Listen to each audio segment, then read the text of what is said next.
Hello again. It's time for Uncle Geoff's Easy-Peasy English, and today we're looking at the future.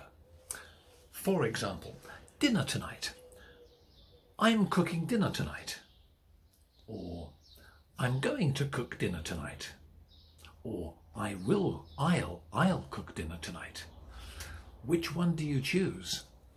Well, if I arranged it before speaking, for example, I spoke to my wife, I'm cooking dinner tonight. Present continuous. I'm cooking dinner tonight. If I didn't speak to anybody before, but I just thought it in my head before speaking, it's just an idea, then I'm going to cook dinner tonight. It's just my plan.